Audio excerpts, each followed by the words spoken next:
एक भक्त प्रवर कालिदास जी हुए हैं जो इसी कोटि के महापुरुष थे।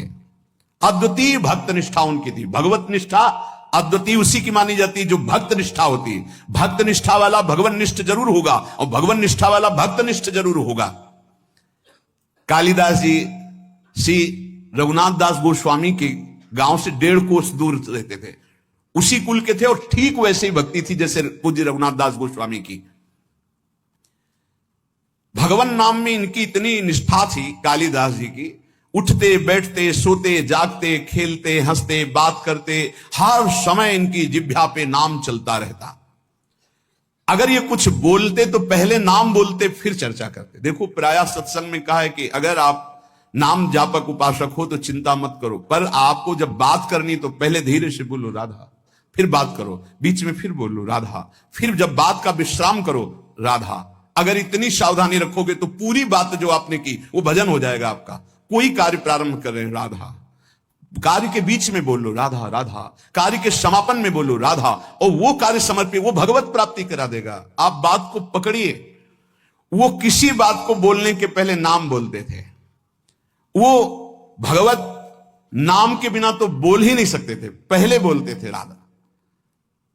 ये भक्ति की पहचान है। विभीषण जी जब उठे तो राम राम राम, हनुमान जी ने राम नाम ते सुमिरन कीन्हा, हृदय हरसी कपि सज्जन चीन्हा, ये सन हट करी हो पहचानी साधु ते होए लगा। ये संत है क्योंकि सो के एकदम उठते हुए बोला राम राम। ये भक्त का लक्षण है। ऐसा सबको करना चाहिए। नींद खुले तो पहले भगवान नाम उच्चारण करते हुए ही पृथ्वी को प्रणाम करके पैर रखना चाहिए। अद्भुत नाम निष्ठा थी कालिदास जी की। बिना नाम के वो बात ही नहीं करते थे, पहले नाम उच्चारण। और ये नाम उच्चारण, नाम में प्रीति कहां से प्राप्त हुई? बहुत सूक्ष्म बात है। इनकी भक्तों में बहुत बड़ी प्रीति थी, इसी से इनको नाम में इतनी प्रीति हुई। अब आजकल कोई बिरला ही ऐसा होता है जिसको किसी भक्त की प्रशंसा सुन के ईर्ष्या ना होती हो।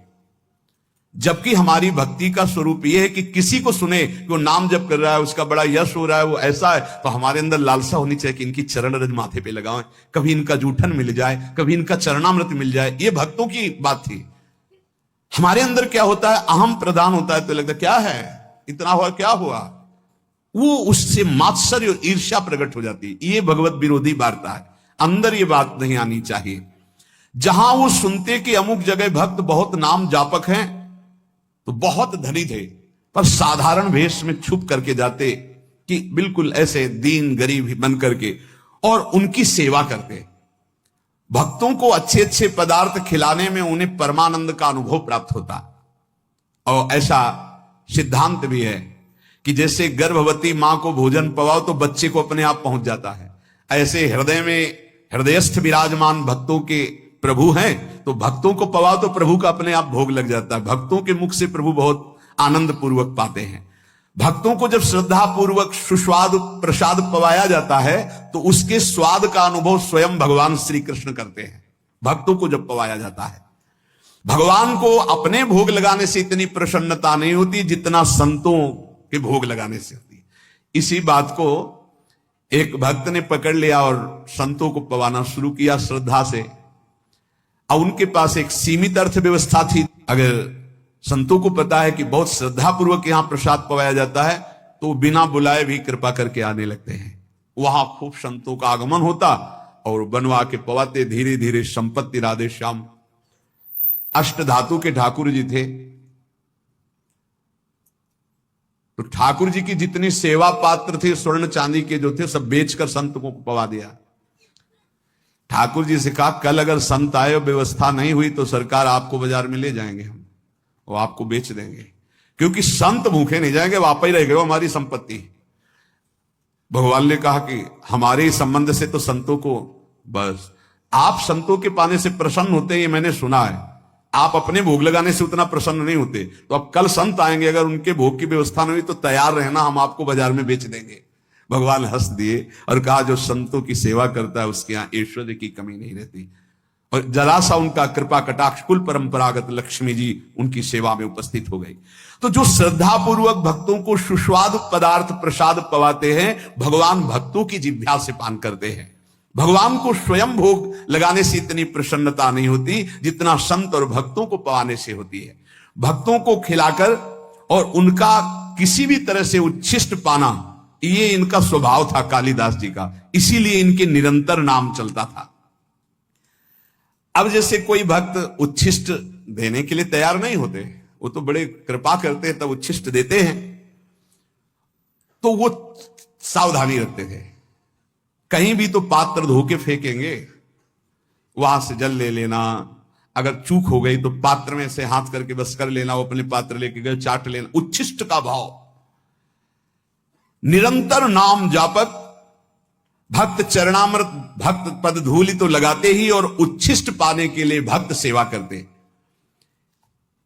इनका और बड़े बड़े महापुरुषों का कथन है कि योग से, यज्ञ से, तप से, पाठ से, अध्ययन से और साधनाभ्यास से प्रेम प्रकट नहीं होता। वो प्रेम प्रकट होता ही है भक्त चरण रज, भक्त चरणामृत, भक्त उच्छिष्ट से। अब इनको पता चला कि एक झा नाम के चतुर्वर्ण के भक्त हैं जो एकांत में रहते हैं, खूब नाम जप करते हैं।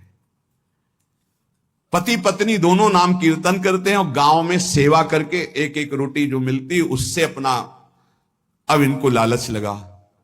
ये प्रभु से प्रार्थना की कि ऐसे भक्त का उच्छिष्ट प्रभु कैसे मिले, हमें उपाय बताओ, क्योंकि हम जाएंगे तो वो तत्काल सम्मान प्रदर्शित करेंगे, और सम्मान प्रदर्शित करेंगे तो उच्छिष्ट नहीं मिल पाएगा उनका। भगवान से प्रार्थना की, तत्काल युक्ति आई साधारण वेश में, और उस समय आम का समय था तो बड़े बड़े आम लेकर के घर गए। प्रतिष्ठित कुलोद्भूत कालिदास को देखकर अपनी टूटी फूटी झोपड़ी में वो दंपत्ति तो आश्चर्यचकित हो गए, हाथ जोड़कर कांपते हुए कि भगवान आपके लायक हमारे घर में बैठने योग्य जगह भी नहीं है। हाथ जोड़कर अभ्यर्थना करने लगे। उनका नहीं नहीं, इसकी जरूरत नहीं है, हम तो बस आपसे ऐसे मिलने बात करने आए हैं। एक फटा सा बोरा पड़ा था, उसी में कालिदास जो महान भागवत वो बैठ गए। वो हाथ जोड़े, प्रभु आप यहां, ये स्थान आपके बैठने लायक भी नहीं। और झा भक्त उनको कहते थे, आपने बड़ी कृपा की, आप यहां आए, लेकिन ये आपके योग्य नहीं, आप इतने महान, मैं इतना नीच। आप जैसे श्रेष्ठ पुरुष, हम जैसे नीचों के यहां आएंगे तो आपका उपहास होगा। प्रभु आपको पता नहीं मैं नीच हूं, धनहीन हूं, प्रभु आपको यहां बैठना ठीक नहीं, कोई देख लेगा तो आपकी निंदा करेगा। कालिदास जी ने कहा कि आपको पता है, आपके शुभ दर्शनों से हमें श्री कृष्ण का दर्शन प्राप्त हो रहा है, देखिएगा। और आज मैं आपको उस भाव से देख रहा हूं कि त्रिभुवन में आप जैसा कोई सत्कार पाने योग्य नहीं है, जिसकी जिह्वा पे भगवान नाम और इतनी दैन्यता। अहोबत सुपचतो गरीयान यद जिह्वा के वर्तते नाम तो व्यम। यदि आप हमारा कुछ भी सम्मान करना चाहते हैं तो अब आप हाथ जोड़ना बंद कर दें, हमारे सामने हाथ मत जोड़े, और आप एक कृपा करें, आप दोनों अपने चरण धोए, हमें चरणामृत दे दे, क्योंकि हमें धोने तो देंगे नहीं। और उन्होंने कहा, कृष्ण कृष्ण कृष्ण, आप ये क्या बोल रहे हैं महाराज? आप गिड़गिड़ाते हुए झा भक्त ने कहा, प्रभु ये कैसी भूली भूली सी बातें कर रहे, आपको पता है मैं कौन हूं? मैं सब तरह से हीन हूं, मेरा दर्शन और स्पर्श भी अमंगलमय है। धन्य है यही दरबार, दीन को आदर रीत सदा चली आई। और उनके चरणों में गिरने लगे। कालिदास जी ने अपने चरण समेटे और कहा, देखो अतिथि का सत्कार करना चाहिए, इतना आपको पता है? उन्होंने कहा, हां प्रभु पता है। तो फिर एक बात करो, मैं आ रहा था रास्ते में आम देखा, आप ठाकुर जी को अपने भोग लगाओ आम का, और आप दोनों पाओ और मैं ये देखूं, ये मेरा सबसे बड़ा सत्कार हो जाएगा। भक्त ने कहा, मालिक आप कैसी बात करते, मैं पाऊं और आप बैठे, आप हमारे यहां आए हैं। उन्होंने कहा, देखो यदि आप मुझे बड़ा मानते हैं और पूजनीय मानते हैं तो आप मेरी बात भी तो मानिए किसी भी तरह से। देखो अगर थोड़ी भी प्रीति आपकी हम में है तो मेरी ये बात मान लो। वो भक्त बहुत दैन्य हो रहे हैं। यहां कालिदास जी कह रहे हैं, जो अपने भक्ति का विज्ञापन करता है, जो भक्ति की दुकानदारी करता है, भक्ति के नाम पर पूजा प्रतिष्ठा और अर्थ की प्राप्ति करता है, वो आप जैसे अकिंचन भक्तों को कैसे जान पाएगा? अहंकार रहित, साधना के बल से रहित, केवल प्रभु के नाम और प्रभु के आश्रित आप जैसे निर्मल भक्तों का संग तो केवल हेतु की कृपा से होता है। आप सच्ची मानिए त्रिभुवन को पावन करने वाले हैं, आप अपने को नीच मत कहिए। जब कालिदास जी दैन्य होकर ऐसी बात करने लगे तो भक्त ने आम ले लिए, प्रणाम किया और कहा, मैं आपके सामने पा तो नहीं सकता, पक्का वचन है कि आपके जाते ही मैं भोग लगाऊंगा, पर आपके सामने नहीं पा पाऊंगा क्योंकि आप बैठे हमारे घर में आकर और हम पाले। कालिदास जी ने विचार किया, सब किया कराया माटी हो रहा है, हमको उच्छिष्ट तो इनका मिलेगा नहीं, जूठन। फिर विचार किया कि अभी से लेके शाम तक फेंकेंगे ही ना पाके आम, मैं पेड़ की आड़ में बैठा रहूंगा, जब फेंकेंगे तब मैं निकल लूंगा प्रसाद लेके। कैसी उच्छिष्टामृत के प्रति निष्ठा! चल दिए पति पत्नी 10-20 कदम घर के बाहर तक छोड़ा। कालिदास जी जे ही अपने घर गए सो लौट पड़े और दरवाजे के पास एक वृक्ष था, उसकी ओट में छुप के बैठ गए। अब वो दोनों जो 10 कदम चल के आए थे, उनके जो चरण चिन्ह थे अपने अचला में चरण रज बांधी। ये है कीमती अमोघ वस्तु, कोई भाग्यशाली ही इस अमोघ वस्तु का सेवन कर पाता है। चरण रज बांधी, एक चीज तो मिली, भक्तों की चरण रज। संपूर्ण धूल उठाकर फिर अपने शरीर पे लगाई। अब वो अपनी पत्नी से बात कर रहे कि देखो इतने महाभागवत कालिदास जी अमनिया लाए हैं आम का, चलो ठाकुर जी को भोग लगाओ और प्रसाद पाओ, उनकी आज्ञा का पालन करो। ये श्री कृष्ण प्रेम की प्राप्ति कराएंगे आम, क्योंकि इतने बड़े महाभागवत चल कर लाए हैं। पति की आज्ञा हुई, पत्नी ने आम को उठाया, अमनिया किया धो करके और ठाकुर जी को भोग लगाया। और वो एक एक गुठली चूस चूस के पारे भगवान को अर्पित की हुई, भक्त के द्वारा लाई हुई पाया। पत्नी ने फिर वो आम के छिलके और वो चूसी हुई गुठली बाहर जाकर के पेड़ के पास ही फेंको, वो छुपे बैठे थे। भगवान वैसा ही भक्त के जीवन में करते जैसी उसकी चाह होती है। फेंक के चली गई। कालिदास जी बहुत प्रसन्न हुए, ओहो हरि की अपार कृपा, एक एक छिलका चाट रहे, एक एक गुठली चाट रहे हैं। आप विचार कीजिए, एक उच्च कुल का एक महाभागवत एक ऐसे दैन्य महाभागवत की गुठली चाट रहा है। किस लिए? इनका उच्छिष्ट मुझे नाम में प्रीति करा देगा, और नाम के प्रेमी हैं। जैसे जैसे वो उच्छिष्ट पा रहे हैं वैसे वैसे उनको रोमांच हो रहा है, वैसे वैसे भगवान का नाम जैसे मशीन में चलाया जाए ऐसे चल रहा है नाम, अश्रु प्रवाह हो रहा है। यहां वर्णन कर रहे हैं कि जो भक्त चरण रज का सेवन, भक्त उच्छिष्टामृत का सेवन और भक्त चरणामृत का सेवन करता है, उसका अहंकार गलित हो जाता है। सत्संग का प्रारंभ इसी बात से हुआ था कि अहंकार जब तक गलित नहीं होगा तब तक हमारी साधना रंग नहीं लाएगी। इसलिए हमें नाम में प्रीति हो जाए, नाम हमें प्राणों से प्यारा लगने लगे। बड़े बड़े महापुरुषों ने नाम को दुलराया गाया। कह रहे हैं कि मर जावेगा मूर्खा क्यों न भजे भगवान, ये झूठी संपत्ति माया जगत की, इसका मत करना अभिमान। यहां से जब जीव जाता है तो साथ कुछ नहीं ले जाता, पाप कर्म और पुण्य कर्म ले जाता है। पाप और पुण्य कर्म, पाप अधिक हुए नरक भोगो, पुण्य कर्म स्वर्ग भोगो, फिर मृत्यु लोक में आओ। मत करना अभिमान, वेद शास्त्र यूं कहवे, तज ममता भज नाम, तो अमर होए रहे। अगर नाम चल रहा है सच्ची मानिए तो वैसे ही आप अविनाशी हैं, आप मृत्यु से बच जाएंगे। आपको ऐसा ज्ञान हो जाएगा कि शरीर छूटेगा ऐसे जैसे सांप की केचुल, कोई कष्ट नहीं। जो जन्मत मरत दुस्साह दुख हुई, नाम जापक को नहीं होता कष्ट। वो ऐसे शरीर छोड़ता है जैसे सांप अपनी केचुल पुरानी छोड़ देता है, जैसे कोई पुराना वस्त्र उतार के फेंक देता है, जैसे गजराज के गले से फूलों की माला गिर जाए उसे पता न चले, ऐसे भक्तों का शरीर छूटता है। यदि नाम जब चल रहा है तो भारी दुख से बच जाओगे, अगला जन्म नहीं होगा। तज ममता भज नाम, नाम तो अमर रहवे, कहत दीन दरवेश फिर अवसर कब आवे, भजिया नहीं भगवान अरे मूर्ख मर जावे। कभी किसी भी क्षण शरीर तो बाला छूट सकता है। ताकू मनवा धिक है साहेब सुमरिया नाही, अलग पुरुष नहीं ओ लख्यो पड़े मोह के माही। पड़े मोह के माही समझ ले मनुआ मेरा, पड़िया पुतला जान होएगा सूना डेरा।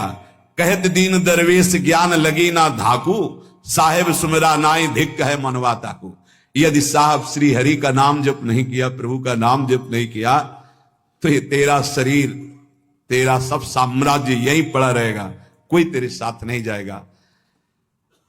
अगर नाम जप कर लेगा तो शुद्ध ज्ञान हो जाएगा, शरीर राग छूट जाएगा, शरीर संबंधियों का मोह छूट जाएगा। इसलिए सुमिरो, निरंतर नाम सुमिरो। रग रग नाम रम्यो रहे तो निर्गुण अगुण के रूप, जो तुम्हें चाहिए निर्गुण निराकार सगुण साकार सबका साक्षात्कार इसी नाम से हो जाएगा। रग रग नाम रम्यो रहे, ये रग रग नाम कब चलता है? बोरी सखी जी कहती, जब नाम ही श्वास, श्वास ही नाम ही नाम श्वास को भेद मिटावे, तब रोम रोम और रग रग बोले, तब कुछ स्वाद नाम को पावे। हर श्वास में अधिक से अधिक नाम जप करो, धीरे धीरे उतरेगा। तो बोले रग रग नाम रम्यो रहे निर्गुण अगुण के रूप, जो तुम्हें चाहिए निर्गुण निराकार सगुण साकार सब भगवान का साक्षात्कार ज्ञान का हो जाएगा।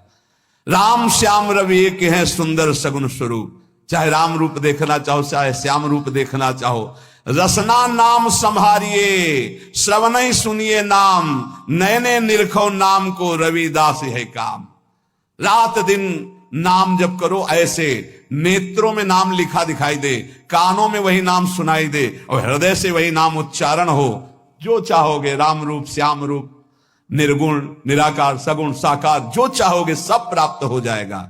संत अनेकन जे भय किन्हीं नाम पुकार, रविदास सब छोड़ के नाम ही नाम उचार। सब छोड़ो, बस नाम उच्चारण करो। देख लो बड़े बड़े संत हुए, हमें कल बहुत अच्छा लगा। सब साधन है पर नाम नहीं था, तो उन्होंने बताया मेरा मन अशांत है। साधन बताए, बहुत अच्छे साधन चल रहे, तब उनसे एक ही बात कही, ये आपका चित्त नाम में है? और माला तो चला लेते कभी कभी ऐसे, निरंतर नाम नहीं। आपको नाम दिखाई दे रहा है? नहीं। आप नाम लिखते हैं? नहीं। आप नाम अंदर सुनते हैं? नहीं, बस ऐसे जप होता है। तो मन को कहां से लगा पाओगे? बाहर के साधन से मन अंतर्मुख नहीं लगता। ये बात अच्छी पकड़ लेना। बाहर के साधन को जब अंतर में ले जाते हैं तो अंतर की गुफा का अंधकार नष्ट होता है, हृदय गुफा। वो क्या होता है? राधा। राधा देख रहे हैं, राधा सुन रहे हैं, नाम लिखा राधा, वही उच्चारण राधा राधा। देख लीजिएगा, परिणाम में देख लीजिएगा। ये बहुत अच्छा लगा ये सुनकर। सब साधन है लेकिन नाम का निरंतर चिंतन नहीं। बोले वेदांत अनुशीलन करता हूं, वेदांत का अनुभव को उनका पता है, उसी मार्ग से आए।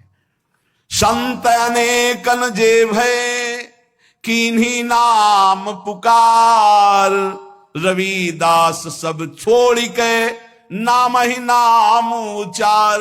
राधा राधा राधा। अगर नाम नहीं है तो ये बहुत अनुभव की बात है, बहुत अनुभव की बात। जीवन का अधूरापन नहीं पूरा होता, साधना अधूरी ही बनी रहती, क्योंकि मन का विश्राम तभी होगा जब बार बार उसी में सुनो, उसी को देखो, उसी को चलाओ। फिर प्रश्न होता है कि हम ज्यादा देर इसमें टिक नहीं पाते, तो आप इतना समझ लीजिए कि एक बार आप ऐसे लिखे राधा, यही शरणागत मंत्र निज मंत्र जो मंत्र गुरु मंत्र मिला है, एक बार लिखे, 1000 बार का फल है उसका। यदि आप एक माला कर लिए तो सहस्त्र मालाओं के बराबर हो गया। ऐसे लिख के राधा।